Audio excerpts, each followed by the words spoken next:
અમદાવાદ સ્થિત જાણીતી સંસ્થા તારા ફાઉન્ડેશન દ્વારા વર્લ્ડ કોક્લિયર ઇમ્પ્લાન્ટ ડેના અનુસંધાનમાં સંસ્થાના 45 જેટલા વિશિષ્ટ બાળકો જેઓ અત્યાધુનિક થેરાપી અને કોક્લિયર ઇમ્પ્લાન્ટની મદદથી અવાજની દુનિયામાં સફળતાપૂર્વક ડગ માંડી રહ્યા છે તેમનો ગ્રેજ્યુએશન સેરેમની એટલે કે દીક્ષાંત સમારોહ યોજાયો હતો.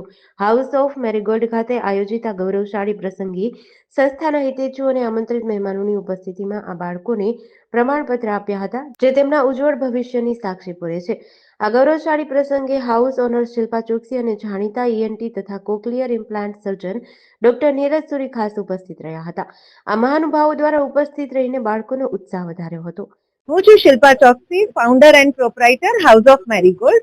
અહીંયા વોચીસ અને જ્વેલરીનો બિઝનેસ ચાલે છે, પણ અમે લોકો તારા ફાઉન્ડેશન જેવી નોર્મલ દુનિયાની અંદર પગ મૂકવા જઈ રહ્યા છે.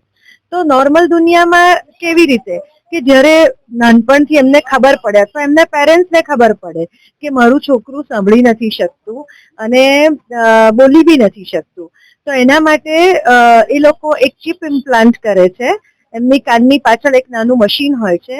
એના કર્યા પછી 1 વર્ષથી 1.5 વર્ષ, ઘણા છોકરાઓને 2 વર્ષ સુધીના ટાઈમમાં એ લોકોને સ્પીચ થેરાપીથી માંડીને જુદી જુદી થેરાપી આપવામાં આવે છે.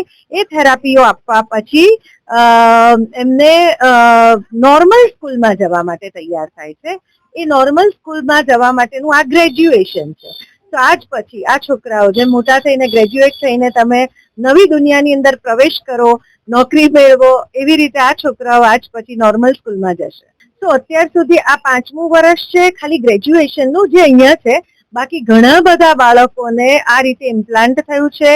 નંબર્સ એક્ઝેક્ટલી હું તમને ડાયરીમાં જોઈને આપું છું કે અત્યાર સુધી ગુજરાત નહીં, ઘણા બધા સ્ટેટ્સની અંદર ઇન્ડિયન ગવર્મેન્ટ તરફથી ખૂબ સારી સગવડો મળે છે અને દરેક છોકરાઓને, દરેક પેરેન્ટ્સને પહેલેથી જ્યારથી ખબર પડે અને જેટલા નાની એજમાં ખબર પડે તો આ ઘણું સારી રીતે આપણે બહાર આવી શકીએ છીએ.